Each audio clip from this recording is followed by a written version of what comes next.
assessing officer can turn around and say, I am not supposed to look into all these sets of voluminous accounts. Forget it, I am referring it to tax audit. Or he may turn around and say, oh, you are coming with a very specialized nature. Say toothpaste. Very specialized, one product. How it is done, how it is manufactured, how it is sold, what are the repercussions, I don't understand. Specialized nature of the transaction, however small or petty it may be referred. But just look at a repercussion which I am pointing out. Just think about it. Last year in the budget, a special provision of transfer pricing on domestic companies was introduced. In other words, transactions over 5 crores of rupees domestically with a company, the assessing officer has got a right to refer it to the transfer pricing officer for domestic companies. Now, look at the position. Interrelated party transactions, assessing officer says, I am referring it to transfer pricing. Also says, looking into the volume, subject you to special audit. So an assessee is confronted and opened on 2 fronts. Transfer pricing on domestic plus special audit. I think our idea is to make life easy, simple for the taxpayer, to cooperate with him, not to bring this kind of multiplicity of problems and multiplicity of various litigative points in the entire picture. I come to the 4th highlight of the budget, and that is what I call tinkering with the provisions concerning immovable properties. There are 4 amendments on immovable properties. I take the First Amendment. The First Amendment says that if there is a transfer of immovable property and the consideration on the transfer of immovable property is less than the stamp duty or the value laid down in the ready reckoner, then the difference between the stamp duty valuation and the value as per the agreement, the difference would be taxed as deemed gift in the hands of the recipient. Now, this concept of deemed gift in the hands of recipient is extremely dangerous. You already have Section 50C. Section 50C covers those cases of transfer below the stamp duty valuation. Now, from the recipient point of view also, they bring in the amendment whereby it is deemed gift in the hands of the recipient. This is the first point. I come to the second point. The second point is equally very, very difficult for real estates, realty companies. There was this provision in Section 50C that if there is a transfer of a capital asset, mark my words, capital asset, and if the transfer or the consideration is less than the agreement value being less than the stamp duty value, the difference would be taxed under Section 50C. There were judgments. The first judgment on this topic was the decision of the Bombay Tribunal in the case of CIT versus Inder Lok, 122 TTJ, page 145. This was followed by the High Court of Madras in CIT versus Tiru Vengadum Investments in 320 ITR at page 345, where the courts held that if there is a transfer and if the consideration is less then the stamp duty valuation, it applies only to capital assets, not to business assets. Now, the amendment brought speaks about covering stock in trade, business assets. So if a company is to transfer its assets inter se between companies, and if there is a transfer which requires registration, the valuation of which is less than the stamp duty or the ready reckoner valuation, then the difference of a stock in trade also would be liable to be taxed. Very dangerous, very difficult for companies, very difficult for reality companies. The third, according to me, a very, very draconian provision. It says that if the value of any property is more than 50 lakhs of rupees, not being agricultural land, then on the transfer, what is required is 1% TDS is required to be deducted, and that the registration of that document would not take place unless and until the TDS deduction certificate has been attached with registration. Please note that this provision comes into effect from after 31st May 2013. Now, deducting TDS on immovable property, Section 54, 54F, 54 EC are not touched. Take for example 54. If I sell a residential house, say of 60 lakhs, I want to improve my standard of living and the growing family, I put in an additional 10 lakhs, buy another residential house of 70 lakhs, there is no question of tax, because under 54 I have exhausted the full amount and in fact I have paid more. Here the position is TDS will have to be deducted, because the problem would be the property would not be registered.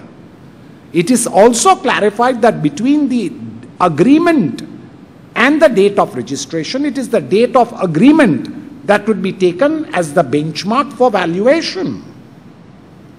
Look at the position.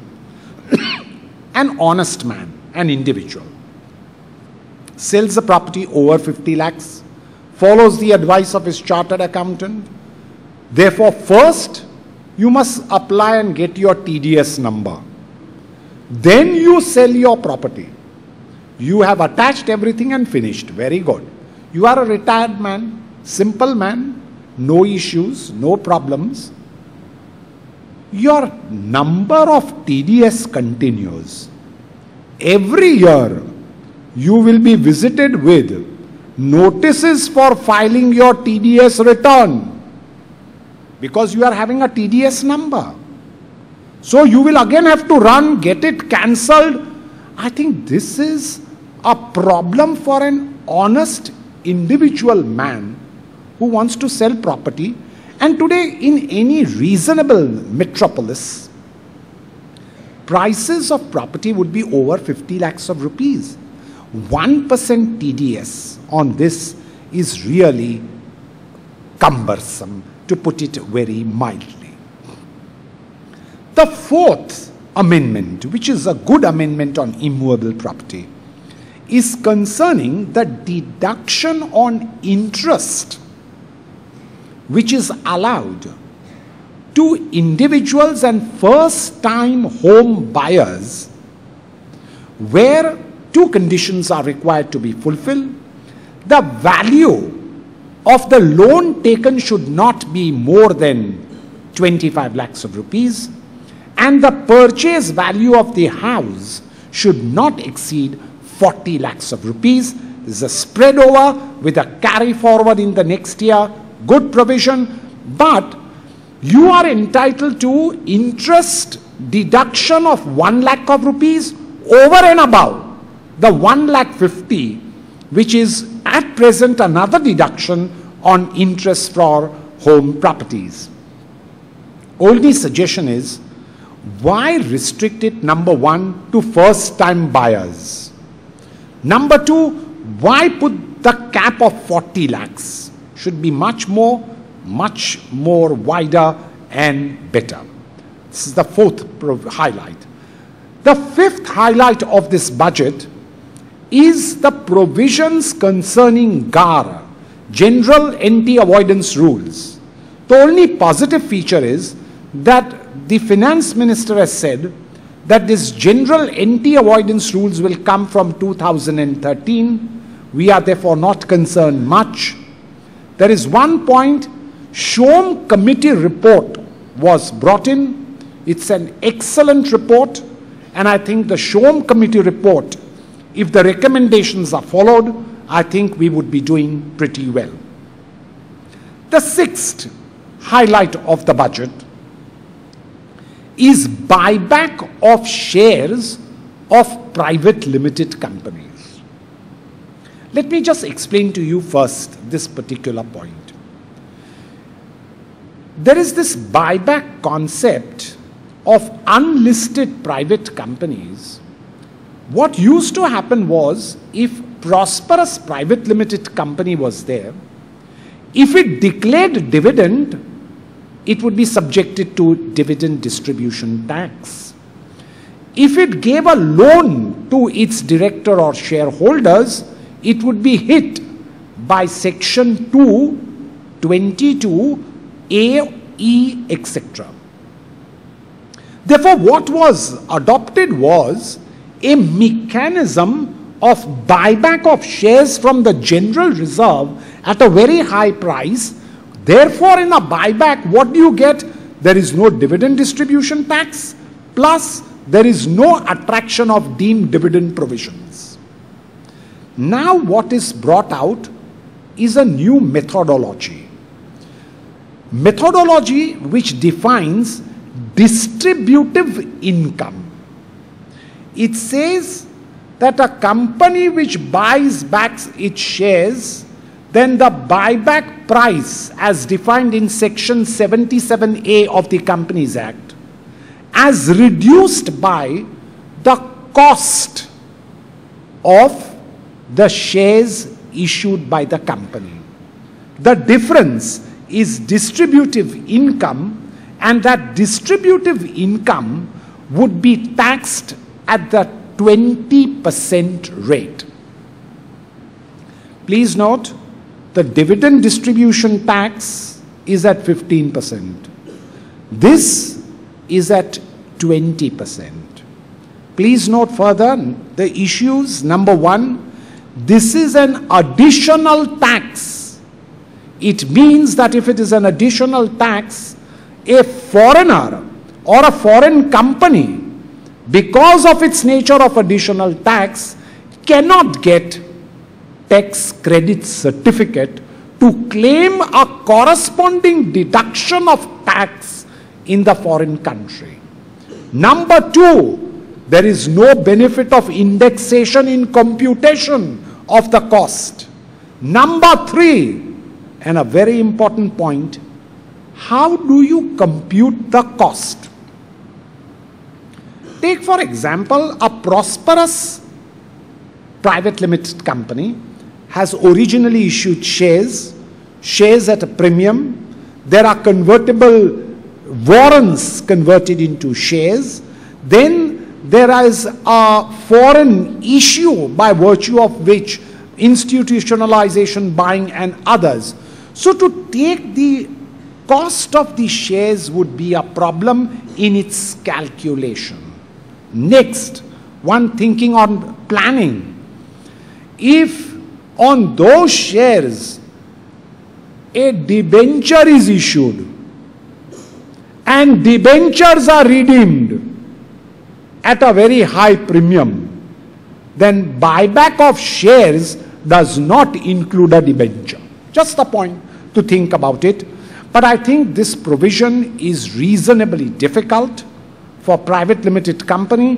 Between the devil and the deep sea, I think it is better to pay a dividend distribution tax at 15% rather than having 20% additional tax, which is not a deduction. Please note, company will have to pay the 20% irrespective of the fact whether there is loss or profit. Even if there is a loss, 20% has to be paid. It is not a set-off, not a deduction. The seventh and the last highlight, another very tricky provision, therefore I have selected it. In section 153A, explanation B, clause 8, and 153B in cases of search. It says that in a matter where foreign investigation is required, and the assessing officer and the government writes to the foreign country to supply information, supposing there is advertisement expenses or any other expenses which are incurred, which require to be verified, which requires cost verification, then under 153A and B, they have put a clause on limitation. The clause on limitation says that the entire period taken for conducting the inquiry till getting the final report, that entire period will be excluded, which means that the poor assessee would be subjected to this return being open for last 2, 3, 4 or 5 years till the inquiry is finally completed. These are the 7 highlights which I thought were important for consideration.